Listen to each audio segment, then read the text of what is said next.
Fala galera, boa noite a todos. Vamos aguardar a galera entrar. Vamos fazer nossa live hoje de pós-operatório de cirurgia cardíaca. Muita gente me pediu essa live.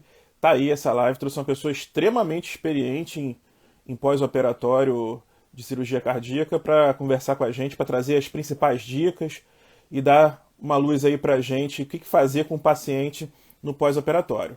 Então vamos ver se ele já entrou aqui para fazer o convite. Pessoal que estiver entrando aí, boa noite a todos.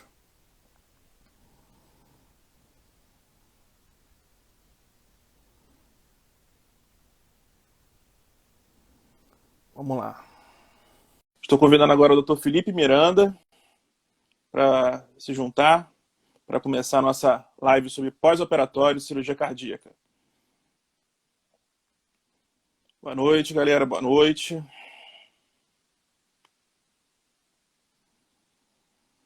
Nosso amigo Cardiologia Internacional. Beleza? Tranquilo? Boa noite, galera. Fala, Felipe, tranquilo? Fala, Brunão, tudo bem? Quanto tempo, cara? Tudo na paz? Tudo capaz. O áudio tá bom? Tá joia, tá ótimo. Galera, dá um feedback aí sobre questões de áudio, né? Se tiver tudo ok aí, dá um feedback pra gente. Apresentar para vocês o Dr. Felipe. O Dr. Felipe, eu aprendi muita coisa de pós-operatório com ele, né?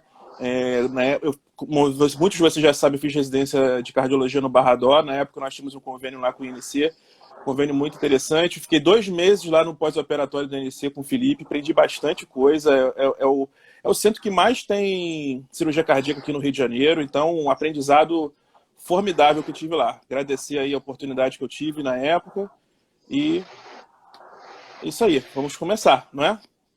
Fala isso não, que vão achar que eu sou velho, cara. Brunão, obrigado pelo convite. Pós-operatório de cirurgia cardíaca eu adoro, é a nossa vida aí há bastante tempo. Tá quanto tempo E, lá já?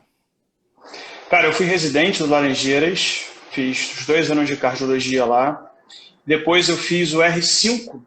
Eu fui o último residente do Laranjeiras de residência era de cardiologia intervencionista, mas a gente tinha uma vaga no pós-operatório. Eu fui o último residente e fiquei lá desde então. E até 2009 eu era plantonista e de 2009 para cá eu fui chamado para rotina e estou lá desde então. E Bastante tempo, né? pra, Muita prazer revê-lo experiência, todo né? mundo. De nada. É isso aí. Então vamos começar a nossa live. Já deu 2 minutos, já deu tempo para a galera entrar. E eu acho que a ideia é ser um bate-papo completamente informal, né? Pra gente, quem tiver dúvida, vai mandando aí no chat, que a gente vai. A ideia é tentar focar, porque o pós-operatório de cirurgia cardíaca é uma coisa bem complexa, né? Pra gente tentar fechar tudo numa live, né? Vai ser meio complicado. Mas a ideia é trazer dicas práticas para quem faz pós-operatório de cirurgia cardíaca, né? Quem vê doente do pós-operatório, até porque é um doente bastante complexo, né? Eu sempre digo que o doente de pós-operatório, o sucesso de uma cirurgia ela depende basicamente de 4 fatores, né?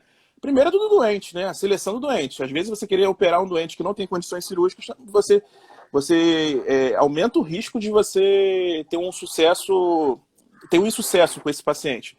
Outra questão relacionada ao cirurgião, à anestesia e ao pós-operatório, que o objetivo hoje é conversar sobre o pós-operatório.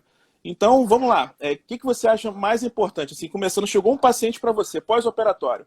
Lembrando que também a cirurgia, quando eu falo cirurgia, eu falo não só do cirurgião, como da cirurgia propriamente dita, né? Porque uma coisa é um paciente que vai fazer, um paciente com uma função ventricular preservada, que vai fazer uma cirurgia mais simples, uma troca valvar, uma cirurgia única, às vezes só uma troca valvar, não tem revasca associada, um paciente com VE bom, e é diferente de um paciente que tem que fazer múltiplas intervenções, fazer revasca, fazer troca valvar, um paciente que já tem uma disfunção ventricular, a chance desse paciente evoluir mal é maior. Então, tem essas diferenças que são inerentes ao paciente, à cirurgia e tudo mais, né? Mas, de qualquer forma, quando o doente chega para você no pós-operatório, algumas coisas nós precisamos observar logo de cara, né? Chegou um paciente, pós-operatório imediato na sua unidade. Quais são aquelas coisas que você não pode abrir mão? Tem que ver no paciente quando chega para você.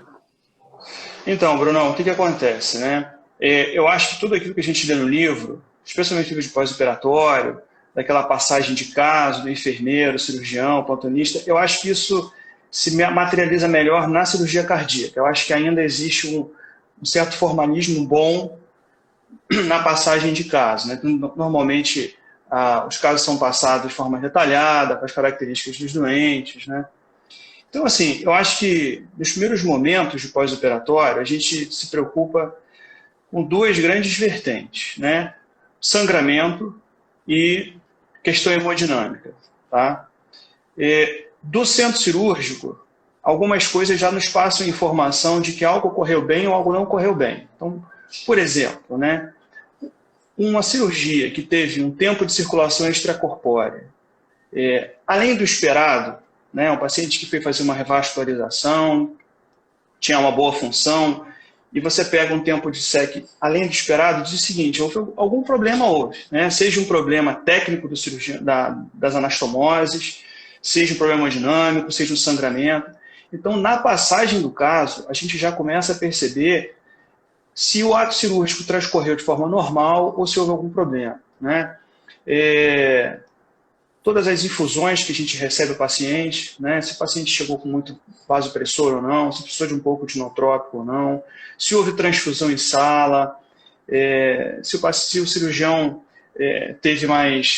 ficou ali fazendo um pouco mais de hemostasia. Então, quando você está recebendo um doente no pós-operatório, você tem que ter na sua cabeça um roteiro de coisas que você tem que se atentar e ter uma atitude ativa na passagem do caso do anestesista, né? Então, desde coisas muito importantes, profilaxia antibiótica, que horas que foi feito, qual foi o antibiótico feito. Isso é muito importante porque cada instituição tem um protocolo diferente e dentro de uma mesma instituição você tem protocolos para pacientes que estão mais tempo internados, pacientes com menos tempo internados. Então, características pré-operatórias são essenciais. Função ventricular do doente, se o doente já tinha alteração segmentar no eco, como é que era a pressão pulmonar, função do VD. São coisas que a gente precisa pegar do anestesista, do cirurgião que está passando o caso para a gente. O paciente foi transfundido ou não, né? Quanto que foi transfundido, como é que o paciente saiu de bomba, precisou de inotrópico, não precisou. Então, essas coisas é o intensivista, né? A gente tem que ter uma atitude muito ativa em buscar coisas que podem nos atrapalhar no pós-operatório, tá? Eu acho que, assim, nos primeiros momentos, a preocupação maior é a parte de sangramento, tá? E, obviamente, se o paciente chegou numa condição hemodinâmica um pouquinho pior, você vai correr atrás disso, tá, Bruno? Então, assim, é sempre importante a gente ter essas coisas na cabeça, né? Eu sempre vou perguntando, a via aérea do paciente foi boa, foi difícil. Uma coisa muito importante, drenos, né? Onde que estão os drenos, quantos drenos foram colocados. Isso não tem livro. Você não vai ter livro de descrição, é o cirurgião. Cada cirurgião tem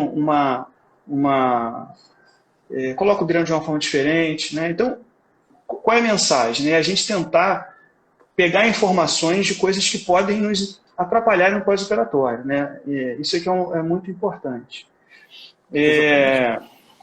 Não, e até porque uma coisa importante, né? Até porque existem duas passagens, né? Existe a passagem do cirurgião e existe a passagem do anestesista, né? E geralmente o cirurgião mente, né? O cirurgião às vezes dá aquela... Às vezes fala, a cirurgia foi tranquila, a cirurgia foi lisa, e é o anestesista que vai entregar, né, o que aconteceu de fato lá no centro cirúrgico, né? Volta e meia acontece isso, né? Exatamente. E não só isso, né? Quer dizer, são equipes... As equipes normalmente têm 2 ou 3 cirurgiões, o cirurgião que faz o termo principal não é o cirurgião que está fechando o paciente, né? E também é uma coisa importante, quer dizer, a cirurgia cardíaca é uma cirurgia de alta complexidade, né? E o cirurgião, ele tem que se cercar ali de uma equipe, seja do perfusionista, seja do anestesista, para que ele só se preocupe com o ato cirúrgico, né? E a gente brinca, uma brincadeira maldosa, mas é uma brincadeira, que quando o paciente trisseca, o anestesista vai jogar Candy Crush no celular, né? Então, o perfusionista também é muito importante, porque passa como é que foi a hemodinâmica do paciente.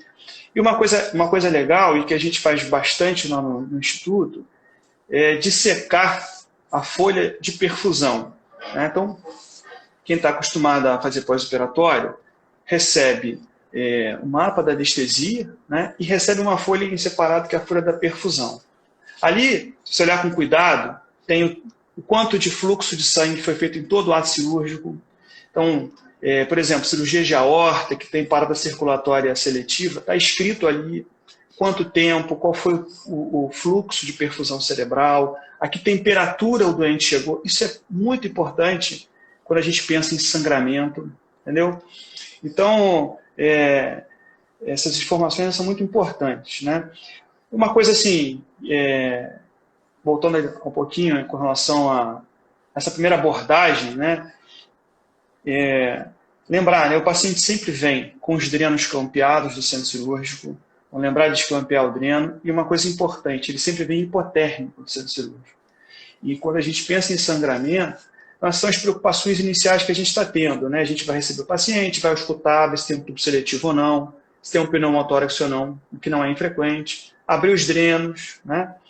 Levantar a cabeceira do doente, que a drenagem ela obedece à gravidade, e aquecer o paciente. Essa é uma importância, uma coisa que a gente dá muita importância, aquecer, já com uma estratégia de conservar, de prevenção de sangramento, tá? Tem alguns pacientes também que fazem ter mais bradicardia, né, por conta da hipotermia, né? A hipotermia ela pode induzir bradicardia também, né? Tem que ficar de olho nisso, né? Por isso também é importante não esquecer do eletro também, né, no pós-operatório, né? É importante ter um eletro prévio, né? Porque a gente sabe que o doente está ainda sob efeito sedativo, né? Às vezes o doente não vai reclamar para você que está com dor no peito, né? Às vezes é muito difícil você fazer o diagnóstico de infarto perioperatório, né? Porque o doente está sedado, está sob efeito anestésico e às vezes a única informação que você vai ter vai ser o eletrocardiograma, né? Você vai dosar uma troponina, né? A troponina vem elevada também, o diagnóstico de infarto perioperatório é diferente, né, do diagnóstico de infarto tradicional, né? E o fato de você ter um eletro diferente do eletro que o paciente tinha previamente liga um alerta sobre a possibilidade de alguma lesão, algum enxerto ter fechado, alguma coisa desse tipo, né? Bruno, sabe o que hipotermia dá? Bloqueio do ramo direito, BRD.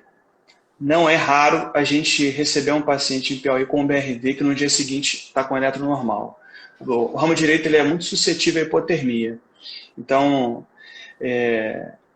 assim, isso é bem frequente. E essa coisa do eletro que você falou, ela é bem importante, porque o pericárdio, mexer no pericárdio, induz muita alteração eletrocardiográfica, né? A gente vê bastante supra, a gente fala que é infarto do coração, que é aquele supra difuso no eletro em todas as derivações. Então, o eletrobasal é importante e saber interpretar o eletrocardiograma também ali nas primeiras horas é importante, porque tem muita alteração, muito confundimento. Às vezes o paciente chega com hipercalemia. E tem todas as questões das bradiarritmias associadas à cirurgia de válvula, né?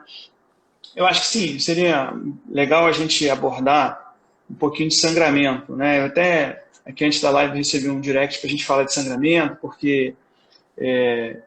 poxa, a gente não encontra em livro, quanto que o doente está sangrando demais, está sangrando de menos, qual é o volume. E quando é que a gente liga para o cirurgião?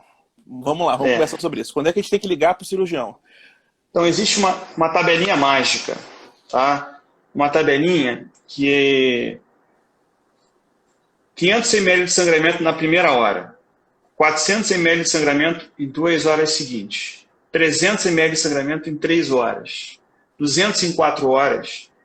É um sangramento que possivelmente é cirúrgico, um sangramento anatômico. Essa é a tabelinha que a gente liga para o cirurgião. Tá?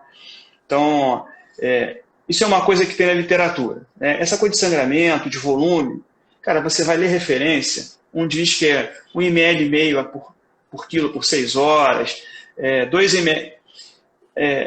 Uma coisa importante, a gente precisa saber quanto de sangramento é esperado para o procedimento realizado. Tá? Então, por exemplo, você pega um paciente que é uma reop de válvula, ele vai ter um sangramento maior do que uma revasc no paciente eletivo. Tá? Uma cirurgia de aorta, uma cirurgia extensa, vai ter um sangramento, a mesma coisa de uma cirurgia abdominal de grande porte, que vai ter uma drenagem maior do que uma colecistectomia. Então, esse é o feeling que o médico está fazendo no pós-operatório tem que ter. Tá? Mas, assim, em termos objetivos, essa tabelinha, essa regrinha que é uma regrinha fácil, o paciente chegou, 500 ml de sangue na primeira hora, doutor, possivelmente tem um sangramento cirúrgico aqui. Tá? Isso é importante porque normalmente, as primeiras horas de cirurgia, existe uma vigilância maior com sangramento. Então, lá no instituto, as enfermeiras são de 15 em 15 minutos fazem uma parcial do dreno. Tá? Então, essa é a tabelemática. Sangrou esse volume, possivelmente não é discrasia, é um sangramento cirúrgico. Tá? O que mais é que a gente pode falar de sangramento, Brunão? Até porque, geralmente, quando a gente liga para o cirurgião sempre retruca, né? Ele fala assim, ó, tá sangrando aqui. Ele já corrigiu a coagulação, ele sempre vai repetir isso primeiro, né? Você acha que vale a pena, algum exame no pós-operatório vai te ajudar? Porque geralmente algumas coisas vão vir alteradas, né? Mas vale a pena algum exame especificamente, alguma estratégia inicial? Você costuma usar, por exemplo, o ácido tranexâmico também para ajudar em termos de sangramento? Como é que é a tua expertise com relação a isso? Então, sangramento, cirurgia, rapidamente, né? Por que o doente tem discrasia associada à cirurgia cardíaca? Fundamentalmente porque ele entra em SEC. Tá?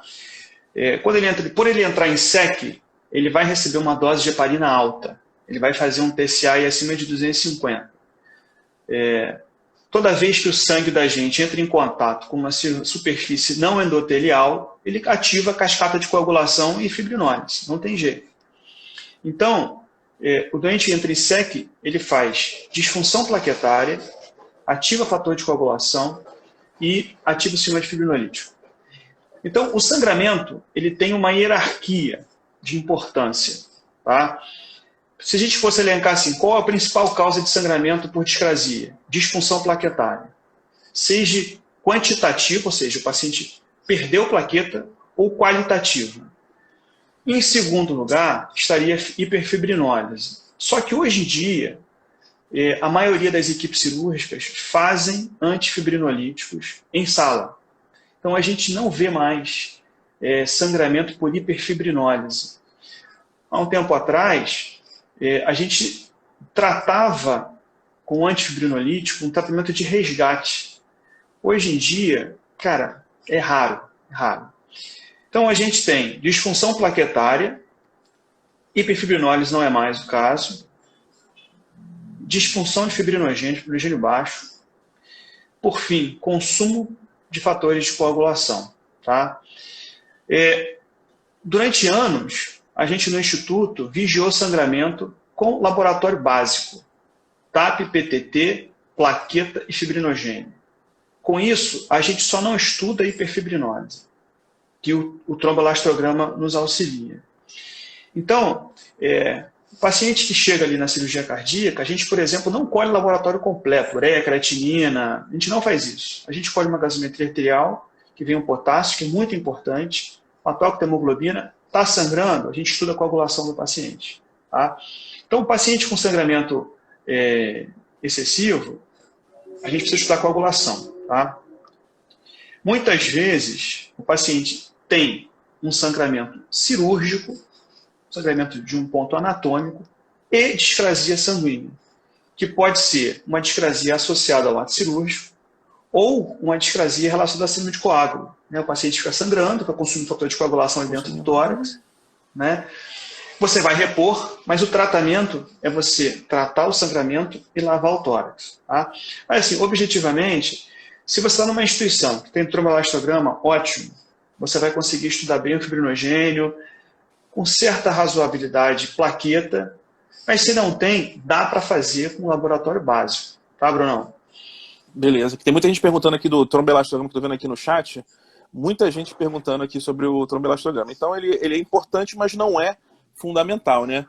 Eu vi, chegaram algumas perguntas aqui, como fazer a hipotermia, né? Se você não tem manta térmica. Geralmente a gente usa manta térmica, né? Mas quando você não tem manta térmica, como é que a gente pode fazer? Cobertor. Né? Cobertor. Sobrou cobertor, né? Soro aquecido, você costuma fazer? Não. Soro aquecido a gente não faz. Mas a hipotermia é importante porque, se você for ler lá o algoritmo de tratamento de sangramento, um dos primeiros é corrigir a hipotermia. E cálcio. Tá? Assim, a maioria dos lugares tem manta térmica, você tem um motorzinho, por exemplo. Às vezes no instituto a gente não tem a manta, a gente liga o motorzinho, bota debaixo da cobertura do paciente. Cobertor, né? Não é o ideal, mas é o que a gente pode fazer. Mas é importante corrigir a hipotermia. Tá? Tromboelastrograma, assim, cada instituição tem o seu algoritmo. A gente lá no Instituto tem um algoritmo, tá? Mas a gente parte do mesmo raciocínio. A gente vai primeiro atrás do mais comum, que é a principal causa de sangramento ali nas primeiras horas. O paciente chegou, a gente tem que pensar em rebote da heparina. Tá? Ao final da cirurgia, é feito protamina. Só que o que acontece? A meia-vida da heparina ela é maior do que a da protamina. Então, faz-se um cálculo, dá-se a protamina para neutralizar a heparina ainda circulante, mas pode haver recirculação da heparina. Então, tanto o PTT quanto o tromboelastrograma, a gente vai de cara ver se não tem rebote da heparina, que vai ser um PTT alargado, tá? Ou um CT no INTEM alargado que melhora no EPTEM. Tá? Então, assim, o tromboelastrograma é o mesmo raciocínio. A gente vai buscar disfunção plaquetária, depois a gente vai ver se o doente tem hiperfibrinose, que não vai ter. A gente vai ver fibrinogênio e plaqueta. Tá? Por fim, a gente vai ver se tem deficiência de fator de coagulação. Essas coisas é legal ficar memorizado. O doente chegou, primeira hora sangrou, rebote da heparina. Vamos ver se não tem rebote da heparina. Tá? Isso é muito importante. Show. E do ponto de vista de hemoglobina, né? Então, acho que é importante também a gente conversar um pouquinho sobre hemotransfusão também, né? Porque não é incomum esses doentes chegarem com um grau de sangramento, né? A gente tem que repor também hemácia, né? E nesses casos, até para deixar bem claro para o pessoal, qual o ponto de corte que liga o trigger para você solicitar hemotransfusão? Quanto de hematócrito, quanto de hemoglobina que você vai indicar em hemotransfusão para esses doentes? Então, uma coisa importante. O paciente, ele sempre faz anemia no centro cirúrgico. Sempre. Por hemodiluição. A SEC tem um prime de mais ou menos 2 litros. Então, é esperado que durante a circulação extracorpórea, o hematócrito do paciente caia em 1/3. Tá? Então, muitas vezes o paciente é transfundido em sala, mas a razão é por isso, porque ele é hemotransfundido. Assim, se a gente for ler 7 de hemoglobina, tá? Mas, cara, a gente tem que ter um bom senso. Você está diante de um paciente que é um paciente que fez uma revasc, que tem uma disfunção, ou que está chocado, com parâmetros de má perfusão, você vai ser mais tolerante para transfundir, não tem jeito. Né? Até porque a expressão do que sangrou vai levar um tempo. Então, muitas vezes, o que a gente observa? O doente teve uma cirurgia tranquila, pós-operatório tranquilo, a gente vê o laboratório no dia seguinte, caiu uma hemoglobina. Tá? Então, é óbvio que a gente tem uma política de contenção de transfusão, mas a gente sabe que o paciente que tem disfunção ventricular tem pior prognóstico se a gente não transfunde. Entendeu? Então, a gente avalia esse cenário do paciente, está sangrando, está com a hemoglobina baixa, mal perfusão, vai ganhar hemoderivado, não tem jeito. Especialmente porque se houver discrasia, a gente ressuscitar o doente com cristalóide, a gente pode... diluir mais. Entendeu? Vai acabar diluindo mais, né? Não tem jeito. Sem dúvida. Até porque tem uma tendência, uma coisa que eu até queria discutir contigo, já que você começou a falar de cristalóide também, né? Que em geral o cirurgião não gosta a gente também não gosta muito, né, de um paciente em pós-óptica cardíaco fazer um balanço muito positivo, né? Até por questões de anastomose, acho que dá pra gente conversar um pouquinho sobre isso, né? Questões de um paciente que às vezes chega um pouco mais chocado no pós-operatório, né? Qual é o limite de expansão volêmica que a gente vai... Quando a gente vai trabalhar mais com a mina, quando a gente vai trabalhar mais com volume mesmo para esse doente? Então, Brunão, isso é uma coisa assim, importante, tá? Paciente que chega no pós-operatório com estabilidade hemodinâmica, a primeira coisa que a gente vai pensar é hipovolemia. Por algumas razões. Primeiro, o paciente for com tórax aberto, isso gera perda de água. E, pelo fato da circulação extracorpórea, ele gera algum grau de vasoplegia. Então, a conduta inicial num paciente instável é dar fluido, dar volume. Na maioria dos casos você vai acertar.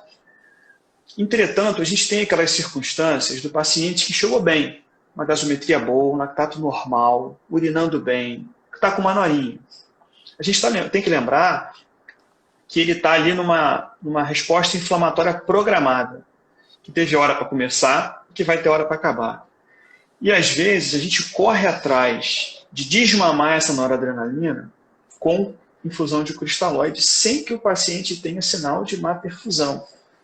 Então a tendência, seja para cirurgia cardíaca ou para cirurgia geral, né, se a gente for pegar lá o projeto Acerto, tudo isso, é a gente trabalhar com o doente mais seco, né?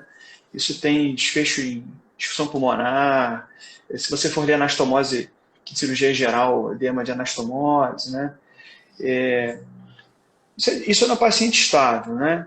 No paciente instável, aí a gente vai ter que lançar a mão, né, daquilo que a gente vê do paciente crítico, né, daquele paciente que é responsivo ao volume ou não, quer dizer, ali vai ter que lançar a mão ali do beira-leito mesmo, mas é um paciente que tende a estar hipovolêmico, tá?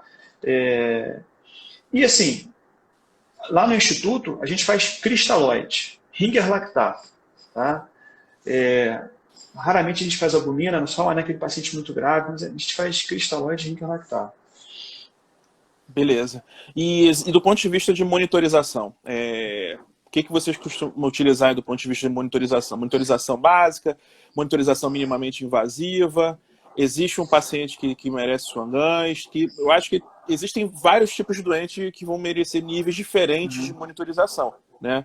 Mas, em geral, né, o paciente ele chega com o básico, né, com uma linha arterial, né, com acesso venoso profundo, acaba medindo uma PVC, que tem pouco valor nesses casos, né? Mas é uma monitorização inicial. Como é que é a tua visão sobre monitorização do paciente que chega no pós-operatório imediato? Então, a gente, no Instituto, 100% dos pacientes vêm linha arterial e uma PVC. Tá?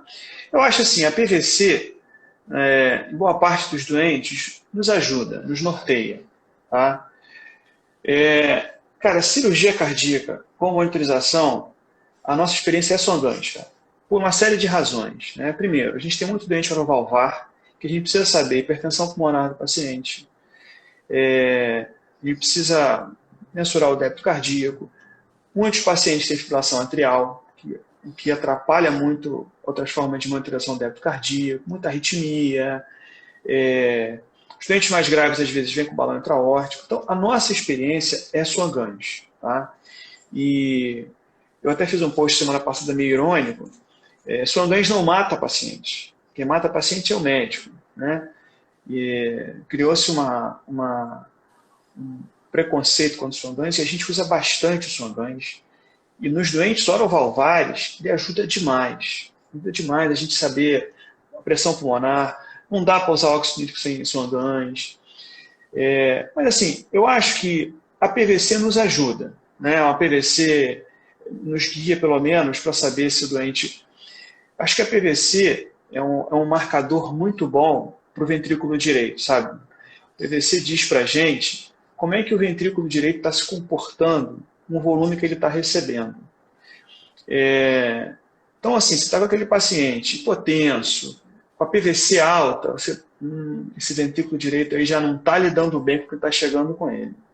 Já acende uma luzinha para a gente. A PVC está baixa, cara, dá volume. Você já sabe que o paciente tende a estar hipovolêmico, dá volume.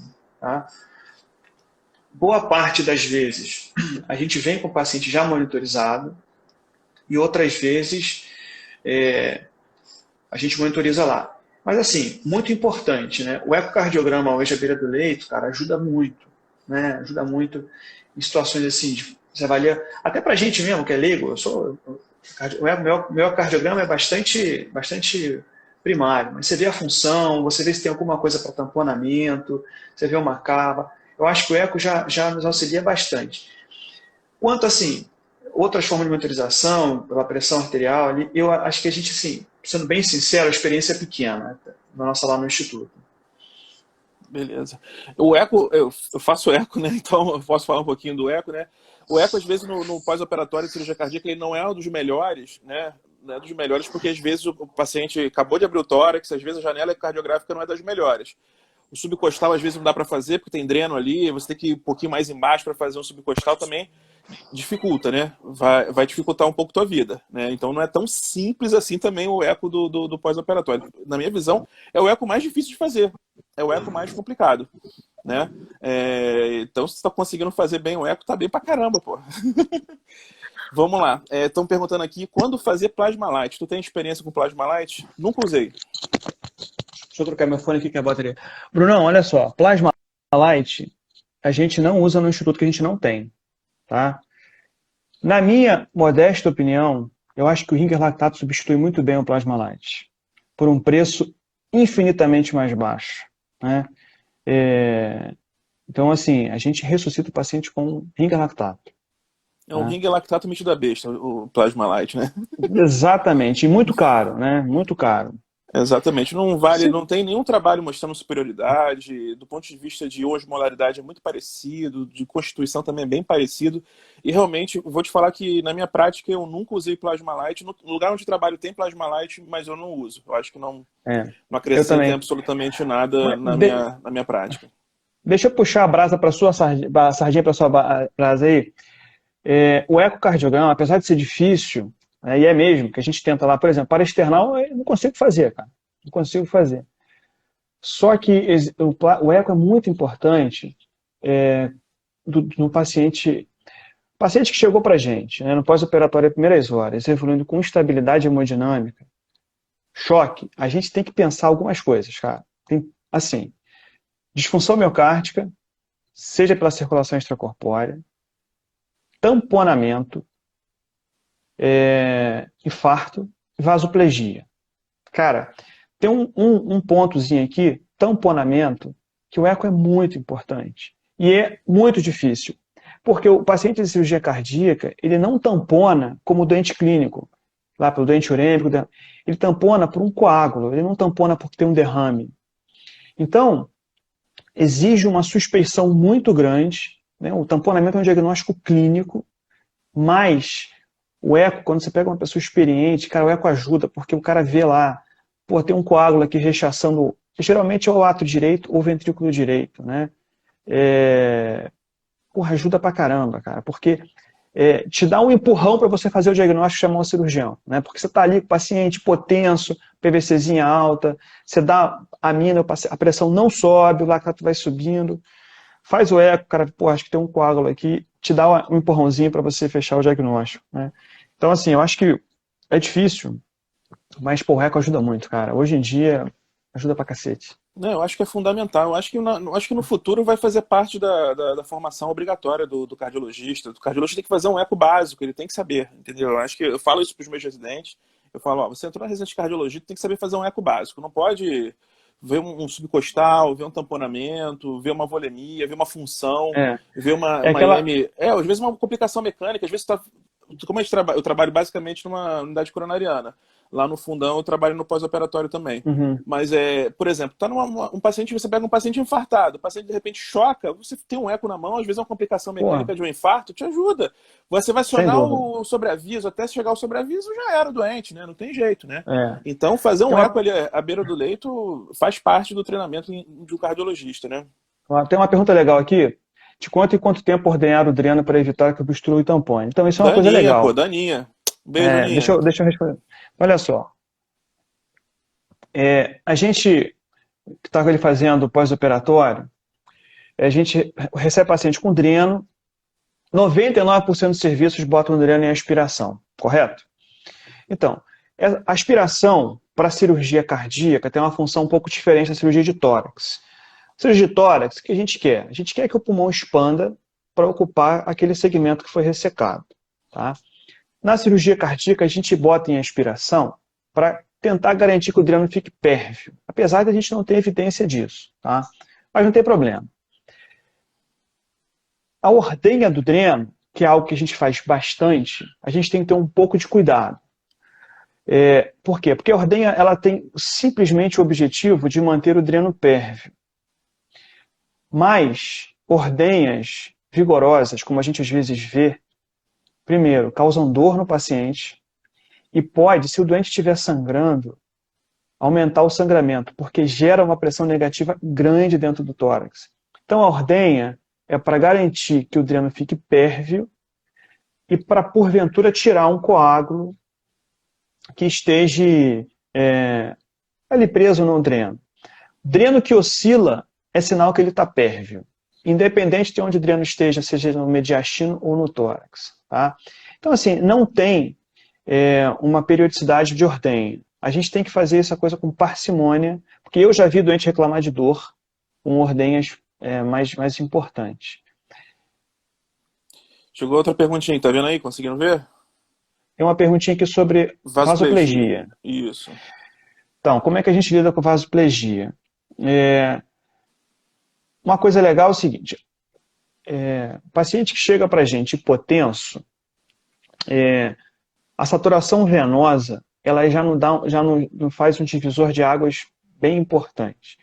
Aquele paciente, a nossa rotina lá no Instituto o doente chegou, ele ganha uma gaso arterial, uma gaso venosa central. O doente hipotenso que tem uma gaso venosa central elevada, já está dizendo para você que ele está inflamado, que ele está vasoplégico. Tá? Tá baixa, ele pode estar vasoplégico, mas ou ele tem disfunção miocárdica ou ele está hipovolêmico, ou está muito anêmico. Né? Vasoplegia, a gente, primeiro, garante ressuscitação volêmica, tá? Vasopressor. Vasopressina é um bom remédio. A gente sabe que o doente faz deficiência de vasopressina. E a gente faz também, quando o doente está ressuscitado, ainda ganhando muita amina, a gente faz azul de metileno. Tá? Isso é uma conduta que a gente faz com bastante frequência. O azul de metileno é um inibidor da óxido-nítrico sintetase, né? Então ele diminui a produção de óxido nítrico. A dose é 3 mg por quilo. A ampolinha normalmente é de 1%, a gente dilui para 100 e faz aí em meia hora. Tá? A vasoplegia... Agora, aproveitando a vasoplegia, vou fazer uma pergunta, porque eu já vi em mesa de congresso, assim, especialmente o pessoal de São Paulo, eu vejo que o pessoal gosta muito de fazer adrenalina assim, no pós-operatório. No paciente que está fazendo algum grau de vasoplegia e também tem um componente também de disfunção miocárdica. Tu tem costume de fazer... Porque quando eu rodei lá, eu não vi nenhum doente fazendo adrenalina. Cara, a gente hoje usa... Não vejo doente usando adrenalina. Então, primeiro, né? Aqui, a adrenalina, ela é muito de escola, né? Então, anestesista gosta bastante de adrenalina, tá? E a gente aqui tem usado bastante para transplante, como suporte hemodinâmico. A gente não usa adrenalina como vasopressor. A gente sempre usa como dose beta para tratamento de disfunção de ventrículo direito, especialmente em pós-operatório imediato de transplante. Lembrando da adrenalina, pode dar um pouquinho de acidose lática, né, hiperglicemia, enfim. Mas assim, eu não acho que seja errado. Tá? Eu acho que é uma questão de escola. A gente não tem assim... Para transplante, tem até um pouquinho de evidência, né? E... o que eu assim, como a gente está indo como vasoplegia, como inotrópico, eu acho que às vezes é uma droga boa, já entrando em inotrópico, eu pessoalmente não gosto de usar Primacor milrinona em paciente vasoplégico. Não gosto, porque Primacor sempre dá um pouquinho de vasodilatação, então nessas ocasiões a adrenalina pode ajudar a gente, entendeu? Entendi. Tem alguma situação que você tenha preferência, assim, vamos começar, já começou a falar sobre, começamos a falar sobre inotrópico, vamos falar sobre inotrópico, né? Em algumas situações, os doentes vão demandar algum grau de inotrópico no pós-operatório. Qual vai ser o trigger para a utilização do inotrópico? Só a saturação venosa central, o eco vai ajudar bastante? Qual vai ser o trigger do início do inotrópico? Depois que fecha o tórax, né, a gente vai ter que acessar a perfusão de outras maneiras, porque às vezes o paciente está hipovolêmico, né? A má perfusão e hipovolemia. Você corrigiu a hipovolemia, você começou uma mina vasoativa, o paciente persiste com algum grau de má perfusão. Qual vai ser o trigger para começar o inotrópico e como escolher o inotrópico? Então, semana passada a gente teve um paciente que era uma troca aórtica, o paciente tinha uma função boa do VE. Pós-operatório chamou atenção, perfusão ruim, a gente fez uma gaso venosa central, veio baixa, fizemos o eco, tinha disfunção, né? A gente botou inotrópico. O que acontece? É esperado, nas primeiras horas de pós-operatório, algum grau de atordoamento miocárdico. Tá? Isso tem relação desde a proteção miocárdica, né? Às vezes um paciente tem uma hipertrofia muito importante, que, cara, por mais que o cirurgião faça a cardioplegia. Então, a depressão miocárdica nas primeiras horas, ela é algo esperado, tá? Eu sempre acho que a saturação venosa, ela ajuda muito a gente nesses pacientes, né? Você pega um paciente que está com má perfusão, você já ressuscitou, já fez volume, não tem anemia, cara, se você não tem um eco ali na mão, você começa o inotrópico, tá? Assim, o doente tem disfunção ventricular direita, é um doente valvar, um doente mitral, a gente tem muito doente valvar no estudo, e não tem muito vasopressor, você pode usar o Primacor, tá? É uma medicação boa. Pessoalmente, um doente que tem muito vasopressor, tem muita nora, eu não gosto. Eu prefiro usar dobutamina, tá? E assim, não tem nada que diga que dobutamina é pior do que milrinona para doente em choque assim. Não tem nada. Nem no paciente com predomínio de disfunção de VD? Então, a dobuta com o Primacor, ela tem o mesmo poder inotrópico da milrinona, tá? A milrinona tem um pouquinho de vasodilatação pulmonar, que isso aí ajudaria na pós-carga do VD. Mas, cara, imagina, você pega um doente com 0,8 microgramas por minuto de noradrenalina. Eu não sei, assim, o quanto a gente ganha botando a milrinona. Obviamente, isso é muito de escola, né? Mas, na maioria dos casos, quando não tem muito vasopressor, a gente dá preferência ao Primacor no contexto de disfunção ventricular direita. Quando a esquerda é dobutamina, cara, não tem jeito. Não tem conversa, né? Não tem conversa Não. nesse caso. E nesse caso, o doente começa a ficar mais arrastado, é um doente a monitorizar, né? Necessariamente, monitorizar. né? Cara, você não sabe o que está acontecendo com o doente. Se você tem dúvida, se ele está hipovolêmico ainda, se tem disfunção. É aquilo. Quando você tem a possibilidade de ter dois componentes de choque juntos, cara, tem que monitorizar. Senão você fica em voo cego, como diz o Ronaldinho lá no pós, fica em voo cego. Você não sabe o que está acontecendo com o paciente. Então, sempre quando você tem dúvidas de intervenção e se tem algum componente, vasoplegia junto com disfunção, vasoplegia junto com hipovolemia, cara, tem que monitorizar, né? E aí a monitorização vai da escola de cada um. A gente usa Swan-Ganz, né? Acho que o eco também ajuda bastante. O Swan-Ganz tem a coisa boa de você acompanhar a sua intervenção, né? De você ver a resposta do que você está fazendo. Entendeu, Bruno? Você detecta um índice cardíaco baixo, começa o inotrópico e avalia se aumentou ou não, né? Você consegue ver, você vê a curva de evolução do índice cardíaco do paciente. Então você vê em tempo real, né? Você consegue ver a evolução do doente, né? É fundamental. Eu já falei algumas vezes em algumas lives aqui, que eu sempre gosto de falar muito sobre choque, né? Eu brinco que o tratamento do choque é você andar numa floresta escura, né? Uma floresta que você costuma andar. Se você sabe o caminho, né? Você vai bem, né? Mas quando você se perde, você precisa de uma bússola. E a bússola é a monitorização, não tem jeito. Você precisa de algum guia para você sair de um lugar escuro. Não tem jeito, né? Bruno, tem uma pergunta legal aqui, do Edu Manhães. O diagnóstico de infarto pós-operatório com o papel das enzimas cardíacas e do eco. Quando solicitar cateterismo cardíaco no POI? Então, cara, o diagnóstico de infarto perioperatório não é um diagnóstico fácil, tá? E a enzima cardíaca não ajuda a gente. A gente trabalha com troponina ultrassensível. Se a gente dosar troponina de paciente que correu maratona, vai estar aumentado. O que ajuda pra gente, assim, no pós-operatório imediato, tá? O eletro ajuda. Você não precisa ter um daqui. Você tem um paciente que chegou hipotenso, chocado, com eletro com supra, cara, alguma coisa está acontecendo com os enxertos dele, tá? O cateterismo cardíaco, cara, não tem resposta para isso na literatura, né? O que a gente usa no instituto? A gente usa o bom senso. O paciente está estável. Você tem uma suspeita forte de um infarto perioperatório, tá? Você chegou, o paciente tem um supra, fez uma arritmia ventricular, o paciente está estável, não alterou a função ventricular e não é um território nobre, cara, a gente tende a ter uma conduta expectante, tá? O paciente infartou a DA, ele botou uma malha para DA, chegou com supra de parede anterior, chocado. A conduta certa é o doente voltar para a sala. Essa é a conduta certa, para o cara rever a anastomose dele. Hoje em dia, a gente tem a facilidade de fazer coronariografia até em salas híbridas, né? Então, esse é o doente que pode ir para a coronariografia. não se faz angioplastia de enxerto. Eu não sou hemodinamicista, mas a gente sabe que não é uma boa prática, tá? Então, assim, não tenho uma resposta mágica para cateterismo pós-operatório. Vai ser do julgamento de quem está ali. O paciente está instável, no território nobre, primeiras horas de cirurgia, doutor, seu paciente está aqui com supra de parede anterior chocado, o que você quer que a gente faça? O certo é ele voltar para o centro cirúrgico para rever a anastomose, tá?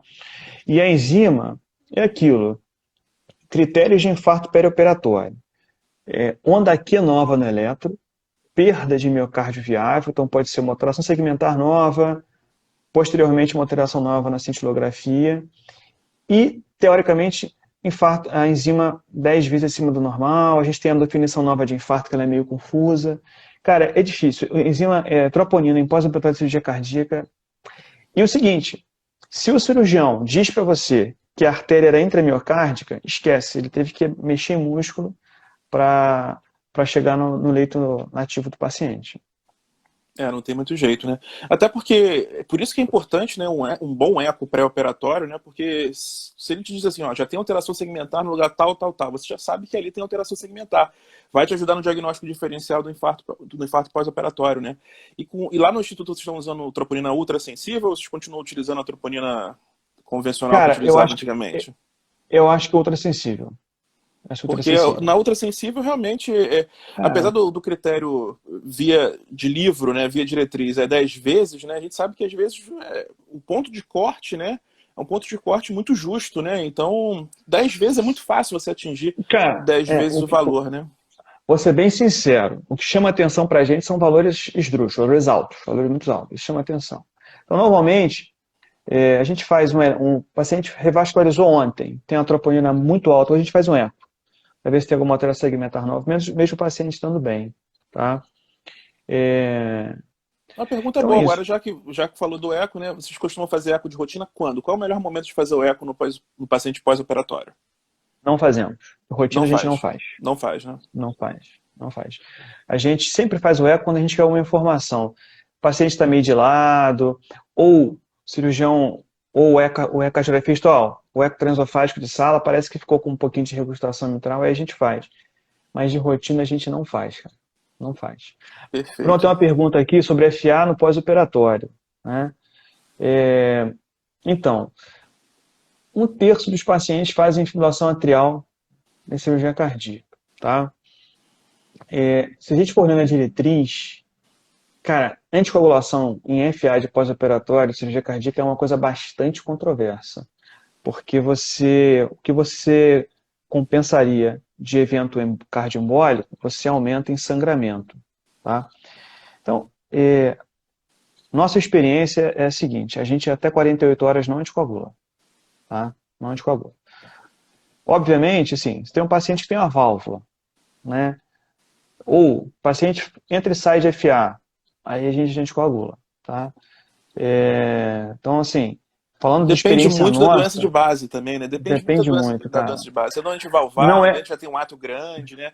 É um doente que você já imagina que vai fazer FA mesmo, um doente que às vezes já tinha uma FA prévia, aí tentou fazer algum grau de ablação em sala, saiu em sinusal, mas era um doente que já tinha uma FA prévia. Depende muito do doente, né? Eu acho que é diferente de um paciente que às vezes não tinha átrio esquerdo aumentado, não tinha nada, fez só uma revasc e faz uma FA. É um doente, na minha visão, que é diferente do doente valvar, que botou prótese, é outro cenário, né? É outro cenário. Sem dúvida. Então, sem dúvida. A cirurgia, com certeza, ela participa dessa decisão. Né? A gente tem até uma conduta, a gente ainda, por conta da incidência de FA, a gente mantém o acesso do doente até 5 dias, né? Por conta de flebite, a gente tem muito doente valvar, então a gente tem uma incidência alta de fibrilação atrial, mas a gente sempre tende a iniciar, assim que possível, beta-bloqueador como forma de profilaxia de fibrilação atrial. Tá? Aqui tem uma pergunta. A amiodarona costuma tentar reverter? Fez aguda. O paciente chegou em cirurgião. Amiodarona. Tem uma boa taxa de sucesso, né, cara? Acho que a gente amiodarona. Mesmo para, às vezes, para flutter, a gente faz amiodarona. E volta e meia a gente reverte, né? Lembrando que ali tem um substrato ali inflamatório, enfim, que isso deve mudar, deve desaparecer ao longo do tempo, né? Tem uma outra pergunta aqui, Bruno. Quer perguntar alguma Oi. coisa aí, Bruno? Não, eu ia falar de uma pergunta mesmo sobre a questão de Fala aí. secar, CKMB no pós-operatório, isso não ajuda. Tá perguntando aqui, enfermeiras hemodinâmica. Não. Acho que CKMB a gente não usa mais nem para infarto, né? Se a gente tem troponina, teoricamente, não é nem para a gente usar mais para infarto, né? Só para prova de residência que tem que saber isso aí, né? Só para prova isso aí. Mas na Sem vida dúvida. real, a galera não tem que saber que isso não. Ana Flávia está perguntando. Um abraço, Ana Flávia. Fala, Indicação de Aninha. marca-passo definitivo em pós-op de troca valvar. Ó, a Aninha foi minha staff, cara. Eu fui teu staff, a Aninha foi minha staff. Então, cara, é outra coisa também que a gente não tem resposta. Não tem. O que nos direciona algumas coisas, né? Aquele paciente que está totalmente dependente de marca-passo, cara, que morre quando a gente desliga o marca-passo, cara, esse paciente vai ter um limiar baixo. Mesmo que na frente ele recupere. Tá? BAVT é uma coisa que eu tenho muito medo, especialmente com marca-passo transvenoso, cara, porque desencunhou, o doente morre, né, cara? Marca-passo epicárdico ainda tem a coisa boa que ele não desencunha. Naquele paciente que está estável, né, que tem algum grau de escape, a gente tende a esperar um pouco, uma semana, né, a gente tende a esperar. Essa semana mesmo, a gente indicou precocemente um marca-passo numa paciente que era uma reop de mitral e, cara, a paciente morria sem o marca-passo. Cara. A gente ia testar, seja a frequência ou limiar, a paciente fazia sistolia. Então aí, cara, não tem jeito.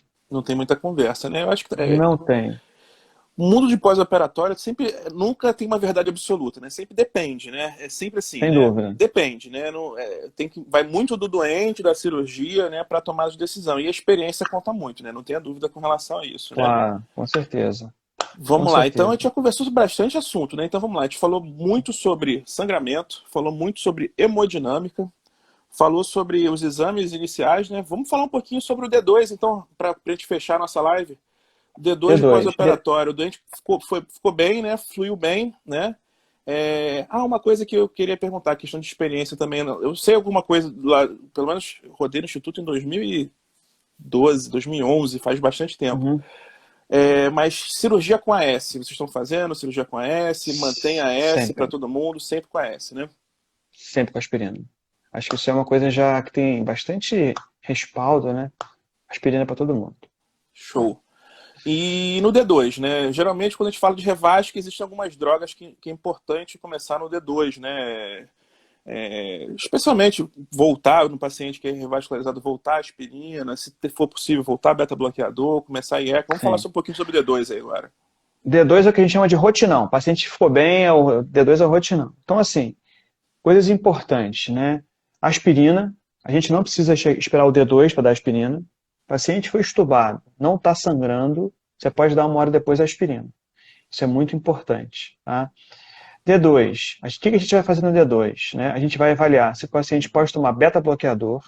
Todo paciente que opera o coração, se não tiver contraindicação, tem que tomar beta-bloqueador, como profilaxia de fibrilação atrial. A gente vai ver beta-bloqueador, antiagregante, estatina, dreno e dispositivo. Tá? Profilaxias. Tá? Então, dreno. Né? Cara, dreno é uma coisa que você... Não tem livro nenhum. Cara, não tem, sabe por quê? O paciente que drenou 200 ml de um líquido seremático é diferente do cara que 200 ml de um líquido hemorrágico.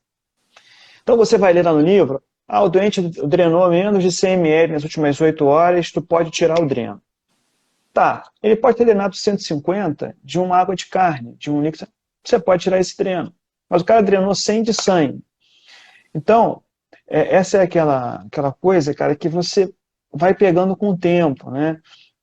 Mas assim, ao pé da letra, drenagem menor que 100 ml nas últimas 6 a 8 horas, tu pode sacar fora o dreno.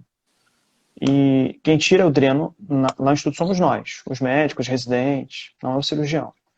Então, dreno, aspirina 1 hora depois da extubação você pode dar, estatina, beta-bloqueador, se a gente não tiver contraindicação, todo mundo, independente de ter sido um CIA, vai tomar. Dispositivo, tá? A gente tende sempre a desinvadir precocemente o doente, especialmente linha arterial e sonda vesical, tá, Bruno? E, se possível, mobilizar o paciente, tá? Isso, a mobilização, ela tem bastante respaldo já para a gente fazer. Profilaxia de trombose venosa profunda, tá? E anticoagulação. Todo mundo toma, se não tiver contraindicação, é enoxaparina, tá? Lembrando sempre da plaqueta, que a gente tem muito doente que faz um pouquinho de plaquetopenia. E anticoagulação é um campo assim, você lê o que você tem que fazer, mas você não faz, a gente não faz, que é anticoagular o doente de rotina, os doentes valvares, no D2, tá? A gente não tem casos de trombose de prótese. Eu estou no instituto desde 2004, nunca vi um caso de trombose aguda de prótese no pós-operatório imediato. A gente tende a anticoagular no D2 os pacientes de muito alto risco, então a prótese mitral metálica com fibrilação atrial. Esse a gente anticoagula e a gente usa enoxaparina, tá? Acho que a gente, assim, aquele pós-operatório que transcorreu bem, a gente tem que preparar o doente para ir para quarto no terceiro dia, tá, Bruno? Não sei se tem mais, se faltando alguma coisa no D2. Existe alguma situação onde no D2 a gente não vai começar a enoxaparina? Existe. Então, por exemplo, paciente que sangrou um pouco mais no D0, D1, né? O paciente teve revisão cirúrgica, ou sangrou um pouquinho mais, você corrigiu a coagulação, cara, esse doente talvez a gente não vai fazer. Plaquetopenia, a gente tem uma regra que o paciente até o quarto dia ele tende a cair tanto a série vermelha quanto a plaqueta. Então aquele paciente que no dia seguinte já tem algum grau de plaquetopenia, 80, 1000, cara, possivelmente no outro dia vai vir mais baixo, então a gente não começa, tá? Acho que é basicamente isso, cara. Uma coisa que eu já vi alguns residentes me perguntarem que eu acho que vale a pena para trazer informação para o público que está assistindo a nossa live. O paciente com dreno, ele pode ganhar enoxaparina ou só depois da retirada do dreno? Pode ganhar.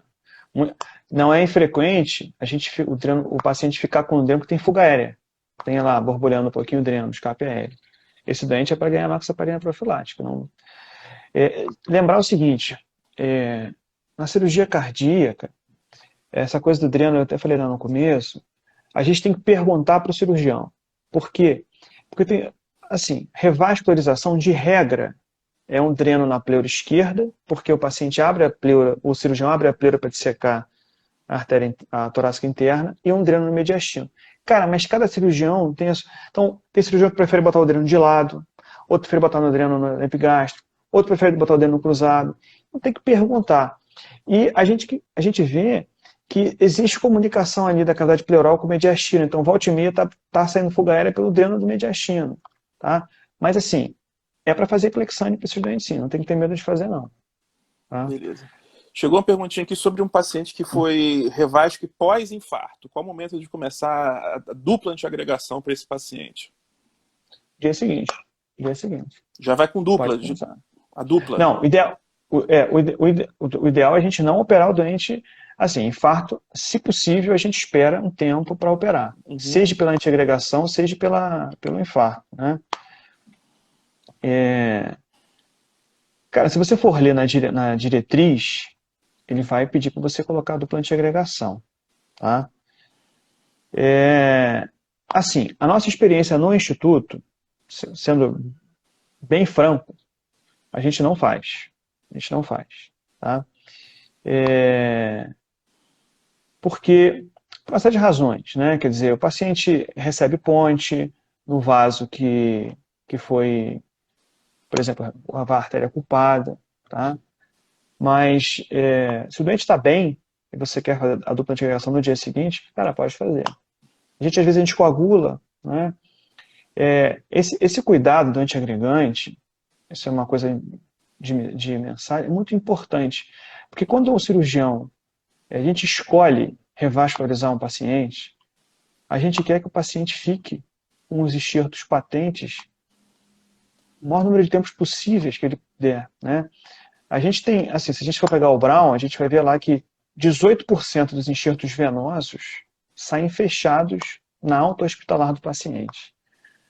Então, a gente às vezes fica um pouco de medo de começar a aspirina, cara, mas é muito importante para a gente tentar garantir que aquelas pontes, aqueles enxertos que foram colocados no paciente, cara, tenham a maior patência que o doente puder. É óbvio que isso tem a mão do cirurgião, né? É óbvio, mas a aspirina, comprovadamente, quando começa nas primeiras 24 horas, tem comprovação assim, de aumento do tempo da patência dos enxertos, né? Show. Vamos lá, chegaram algumas aqui. Tem gente perguntando aqui sobre profilaxia de FA com amidarona. Cara, tá na literatura, mas a gente não faz. O resultado é bem... e a evidência é muito frágil, né? A evidência é muito frágil, né?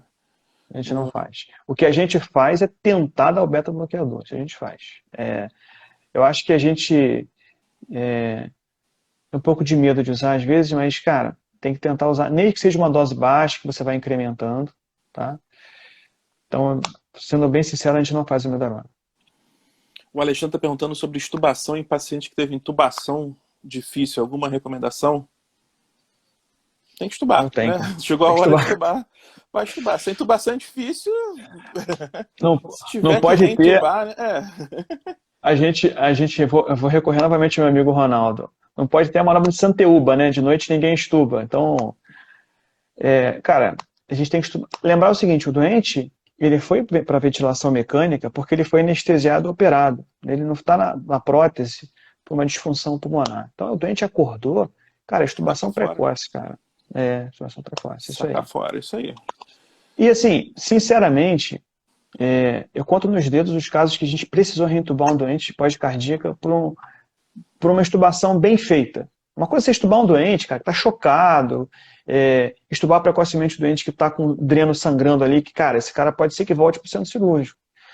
Mas o doente que está correndo bem, cara, é raríssimo, raríssimo. A Alessa perguntou se é sempre dupla de agregação pós-revasc. Não, é só no paciente pós-infarto, tá? Isso no paciente pós-infarto que vai para a revasc e tem que fazer dupla de agregação. Lembra aquele paciente pós-infarto, sempre que possível, tem que fazer 12 meses de dupla de agregação. Aquela recomendação clássica, né? Camila está perguntando, paciente que sai do centro cirúrgico já com dobuta, desligado no primeiro dia. Inicia beta-block no D2? Olha, então, o doente chegou com dobuta, você conseguiu tirar o dobuta, no dia seguinte o paciente está com a pressão boa, gasometria boa, urinando bem, acho que dá pra gente começar. Acho que dá. Como é que tá o doente? Tudo vai depender de como é que tá o doente. Não, tem que sentir o doente, né? Não tem assim uma resposta assim fechada. Porque às vezes a dobuta, ela entra no centro cirúrgico por um contexto ainda de contexto anestésico ainda, né? Às vezes o anestesista ele quer começar uma dobutamina ali no centro cirúrgico, né? E aí você, às vezes, você tira rápido essa dobuta, né? Às vezes o paciente evolui bem, você consegue tirar rápido, né? E tem algumas coisas assim que a gente... o doente que ele, como eu falei, ao final da cirurgia, né? Tem ali a circulação extracorpórea, aquilo volta para o paciente, né? Então, muitas vezes, o inotrópico é importante para o coração do paciente ir acomodando aquele volume que está retornando para ele. Às vezes o paciente faz um pouco de disfunção do ventrículo direito e faz aquilo que eu até falei, faz um pouco daquele atordoamento, que, cara, em 24 horas o coração do doente ou está igual ou está até com uma atividade inotrópica um pouco aumentada, né? Então é aquela coisa da disfunção programada, da inflamaçãozinha programada. E acho que se o doente está bem, a gente começa, cara, a gente começa. E a gente sabe, cara, isso é impressionante. A Aninha está aqui na live, ela não deixa mentir. Cara, o impacto que o beta-bloqueador tem na profilaxia de FA é impressionante, cara. Pelo menos em pós-operatório é impressionante. A gente faz assim a reavaliação das reinternações por infarto, a gente pega lá uma parcela significativa, estava sem beta-bloqueador, ou foi de alta sem beta-bloqueador por uma razão, né? O paciente está bradicárdico, tem um distúrbio de condução, enfim. Isso é bem impressionante. A Aninha tá que tá hoje, cheio de perguntas, né? Tu quer saber quando é que tira o fio de marca-passo com segurança, marca-passo epicárdico? Então, olha só, o marca-passo epicárdico a gente tem que saber, sempre, pelo menos para ser, vem um marca-passo epicárdico no VD, sempre. Normalmente, o fio do VD, ele não é suturado ao VD. O VD tem uma parede espessa que o cirurgião ele simplesmente laça, tá? Tem cirurgião que não tira fio de marca-passo. Ele sepulta todos os fios. A gente no instituto, o Bruno, que é da CCH, ele fez uma revisão e ele viu que, cara, sepultamento de fio de marca-passo aumenta a incidência de granuloma. Então a gente agora tem procurado tirar todos os fios de marca-passo. No doente com revasque é mais tranquilo, porque a incidência de distúrbio de condução é pequena. Então o paciente está indo de alta do CTI para o quarto, saca fora o fio de marca-passo. No doente valvar, aí você vai ver se o doente tem distúrbio de condução ou não. Tá?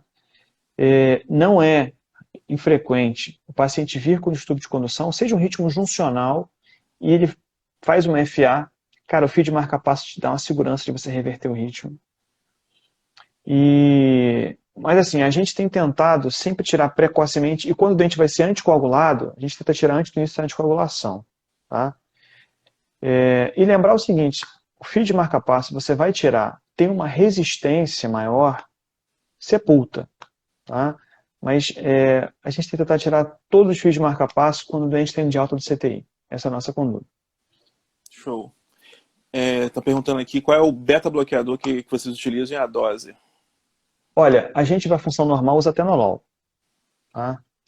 É um beta-bloqueador barato e bom.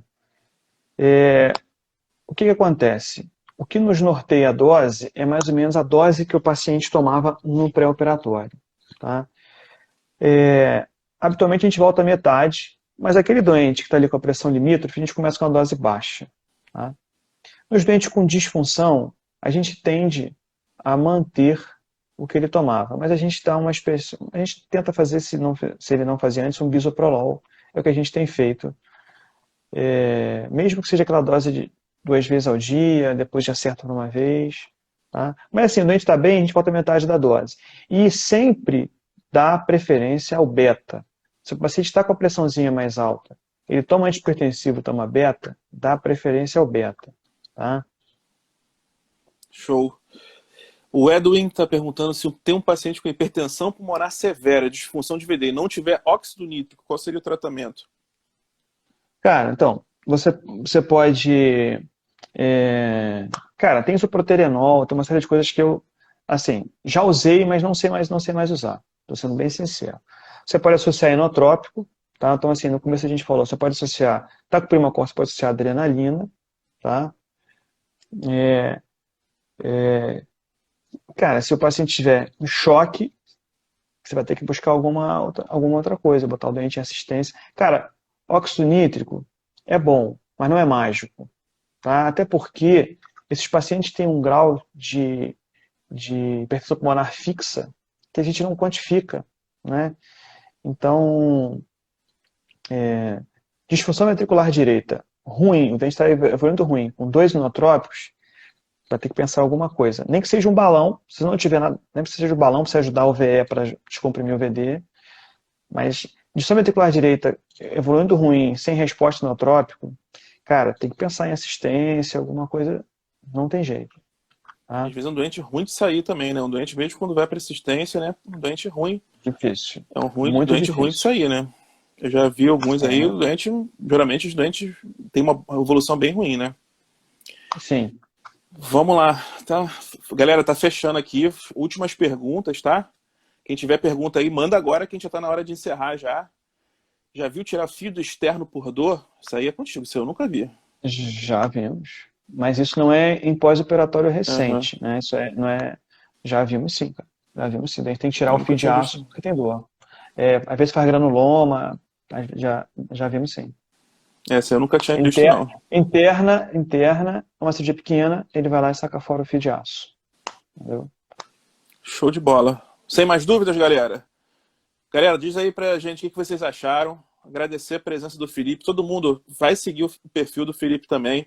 É só entrar lá na página, tá lá o perfil do Felipe. Segue lá. Ele tá produzindo um conteúdo bem legal aí sobre pós-operatório. Segue o Felipe lá e dá uma força pra ele lá também, galera. Brunão, valeu pelo convite aí, cara. Prazer te ver, foi muito bom. Eu acho que foi um bate-papo E super enriquecedor, né? Eu acho que tirou muita dúvida de muita gente aí. E eu acho que essa live vai ficar salva. Uma galera perguntou se a live vai ficar salva ou não. Vamos deixar salva assim para ficar para eternidade essa live aí. Não é verdade? falou, Brunão. Muito obrigado pelo convite, viu, cara? Prazer te ver. Bom te ver também. Pessoal, abração. Até a próxima oportunidade. Beleza, galera? Um abraço, pessoal. Até logo. Falou, tchau, tchau.